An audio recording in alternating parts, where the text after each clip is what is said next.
नमस्कार प्रेक्षकांनो, इंद्रायणी या मालिकेच्या आजच्या भागामध्ये आपल्याला असं पाहायला मिळतं, पण त्याआधी तुम्ही चॅनलला सबस्क्राईब केलं नसेल तर प्लीज करून घ्या, म्हणजे मालिकेचे पुढील अपडेट्स आपल्याला पाहायला मिळतील. तर आपल्याला असं पाहायला मिळतं की विंजय दिग्रसकरांच्या घरी डोक्याला पट्टी बांधून आलेला असतो. त्याने नारायणीवरती आरोप केलेले असतात. नारायणी रडत असते. इंदू घडलेलं सगळं व्यंकू महाराज आणि घरच्यांना सांगत असते की सकाळी कसला तरी आवाज झाला म्हणून मी त्यांच्या खोलीत गेले. खालचा वरचा दरवाजा दोन्ही उघडच होते. सगळीकडे पसारा पडला होता आणि नारायणीताई बिचारी बेशुद्ध पडली होती. हे ऐकून सगळ्यांना धक्काच बसतो. इंदू म्हणते, मी तिच्या तोंडावरती पाणी मारलं आणि उठवलं. आनंदी म्हणते, बेशुद्ध पडली? काय बोलतेस ग? आता तर व्यवस्थित दिसते की ही. हां, आणि मी पण तिला फोन केला होता तेव्हा पण ती माझ्याशी व्यवस्थित बोलली. काही खोटं नाटं बोलायचं नाही हां. नारायणी म्हणते, अगं आई, खरंच काही नाही केलंय ग मी. आनंदी म्हणते, चूप बस खोटारडे. विंजय म्हणतो, सासूबाई एवढं टोचून बोलू नका तिला.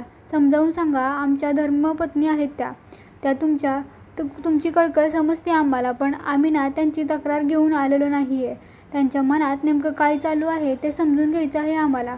आणि तो नारायणीच्या जवळ जाऊन बसतो. नारायणी ताडकन उठून उभी राहते. विंजय म्हणतो, पाहिलं ना, फक्त बोलायला जवळ आलो होतो मी. नारायणी म्हणते, तुमचा कोकिळरंगी भूतकाळ माहीत असताना सुद्धा आम्ही तुमच्याशी लग्न केलं, असं विंजय नारायणीला म्हणतो. का बरं? कारण आमचा चांगुलपणावरती विश्वास आहे. माणूस बदलू शकतो याच्यावर आमचा विश्वास आहे. आणि हे दिग्रसकरांचं घराणं आहे. व्यंकट महाराजांच्या संस्कारात वाढलेला तुम्ही. केवळ म्हणून आम्ही तुमच्याशी लग्न केलं. हे जर परत असं होणार असेल ना तर. इंदू म्हणते, काही नाही केलं नारायणीताईने. ती उगाच, तुम्ही तिची गारणी तिला सांगू नका. तुम्ही तिच्याशी कसे वागलात हे सांगू का सगळ्यांना? आनंदी म्हणते, जादा बोलशील ना तर जीभच हासडेन तुझी. इंदू म्हणते, तुम्हाला हवं ते करा, पण तुमच्या लेकीचं म्हणणं तरी ऐकून घ्या. त्यांचा वाडाबिडा काय नाही. त्यांच्याकडं साधं पडकं घर आहे. ह्यांनी जे सांगितलं होतं ना, काहीच नाही आहे. खोटं बोललेत हे. आणि ह्यांच्यावरती विश्वास ठेवू नका. ह्यांच्या घरी नोकर बिकर काहीही नाही आहेत. गाड्या पण नाही आहेत. त्यांच्याकडे साधं धान्य पण घरात नाही आहे. हे ऐकून सगळ्यांना धक्काच बसतो. ती म्हणते, माप ओलांडायच्या वेळीसुद्धा यांनी भांड्यामध्ये तांदूळ नाही माती ठेवली होती. आनंदी म्हणते, काय पण बोलतेस का गं तू? माझा तरी यावरती विश्वास बसत नाही आहे. आणि थोडक्यात ही पोरगी मला खोटं पाडती, कारण मी जाऊन आली आहे स्वतःहून त्यांचं वैभव पाहून. तुमचा तरी विश्वास बसतोय ना माझ्यावरती? अंताजी म्हणतो, आहे. आनंदी म्हणते, हां. इंदू म्हणते, व्यंकू महाराज.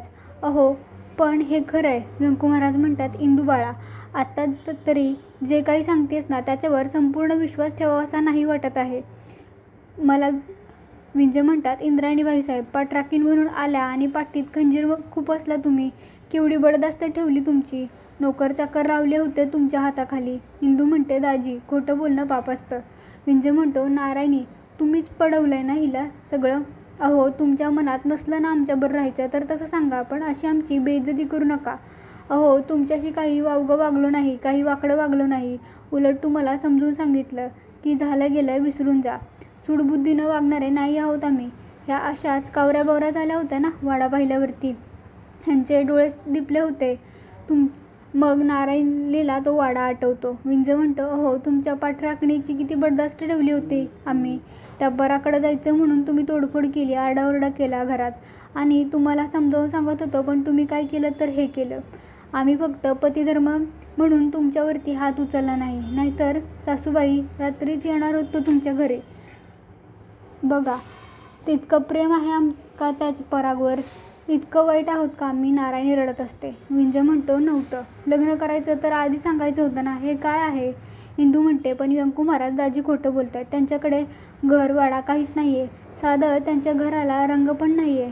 नारायणी म्हणते, हे सगळं सांगितताय ते खोटं आहे काका. त्या दोघी सांगत असतात, पण ते काही ऐकून घ्यायच्या तयारीत नसतात. अंताजी म्हणतोय, बास झालं. नारायणी, तू जे काही केलंयस ना त्याचा पुरावा आमच्यासमोर आहे. नारायणी म्हणते, बाबा, मी काहीच. अंताजी म्हणतो, गुपचूप बस. जावई बापूंची माफी मागायची आणि सासरी जायचं.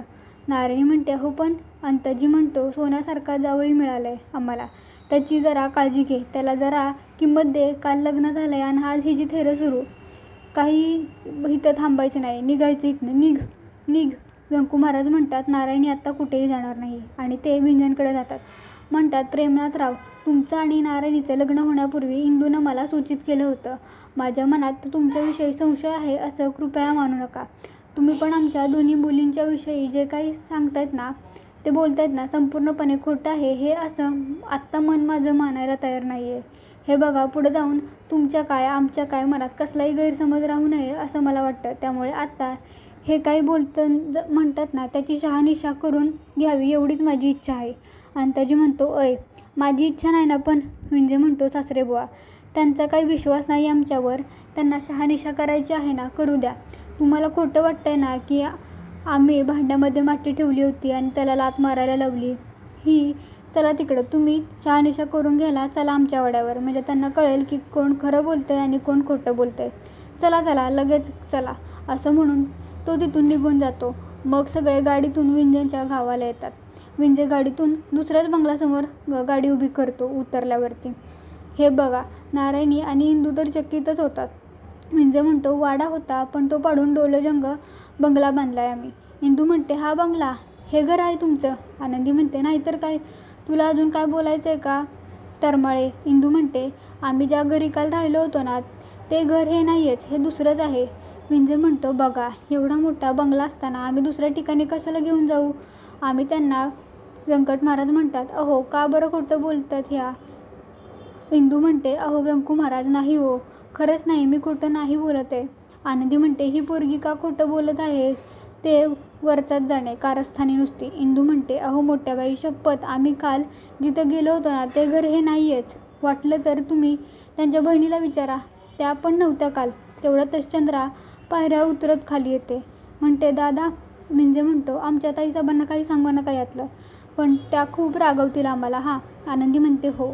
चंद्रातून खाली येते आणि म्हणते, सकाळपासून कुठे होतं तुम्ही? मला सांगून का नाही गेलात? हे सगळं इकडे काय आलेत? काय चाललंय तुमचं? विंजे म्हणतो, काही नाही, तू आज जा. चंद्र म्हणते, दादा, हे काय लागलंय तुझ्या डोक्याला?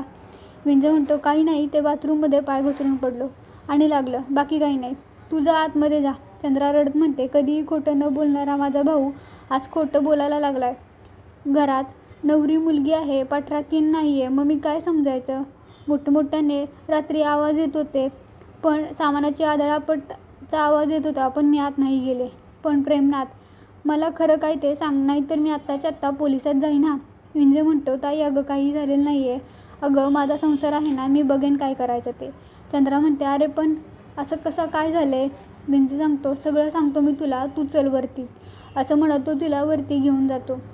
चंद्रा म्हणते, लवकर आटप यांचं, नाहीतर तो आतला वॉचमन बंगल्याच्या मालकाला फोन करेल. विंजे म्हणतो, 15 मिनटं दे मला, फक्त मी त्यांना कटवतो त्याला, तोपर्यंत तू त्या वॉचमनवरती लक्ष ठेव. ती मग हो म्हणते आणि तिथून जाते. इकडे विंजे खाली येतो आणि म्हणतो, आता तरी पटलं ना की हा बंगला माझाच आहे. घरात नोकर चाकर आहेत, घरात ताईसाहेब आहेत. अंताजी हात जोडतो. विंजे म्हणतो, हे बघा, सगळ्यांसमोर तमाशा नको आता, आपण आज जाऊन बोलूया. व्यंकट महाराज म्हणतात, ठीक आहे, आता तुम्ही म्हणताय तर आज जाऊनच बघू, म्हणजे काय, सगळ्यांच्या डोळ्यांनी बघता येईल, सगळं क्लिअर होईल. सगळे हो म्हणतात आणि आज जायला निघतात. विंजे म्हणतो, 1 मिनिट, आज जायला काही हरकत नाही आहे, पण मला एक गोष्ट बोलायची आहे. नारायण या घरात तेव्हाच येतील जेव्हा ती स्वतःहून माझ्यासोबत राहायला तयार होईल. व्यंकू महाराज म्हणतात, मी एक सुचू का? तुम्ही आणि नारायणी आतमध्ये जाऊन बोला आणि मग काय ते ठरवा. अंताजी म्हणतो, तसं झालं तर आमच्यावर उपकार होतील. विंजे म्हणतो, हो, होईल ना, पण आमच्यामध्ये जे काही बोलणं होईल याच्यामध्ये साक्षीदार म्हणून कोणीतरी पाहिजे ना. तो साक्षीदार म्हणजे आपल्या विठ्ठल मंदिरातली विठ्ठलराय असेल. तर नारायणी आणि मला जे काही बोलायचं आहे ना, ते विठ्ठल मंदिरात जाऊन बोलूयात, म्हणजे तशी व्यंकू महाराजांची इच्छा असेल तर.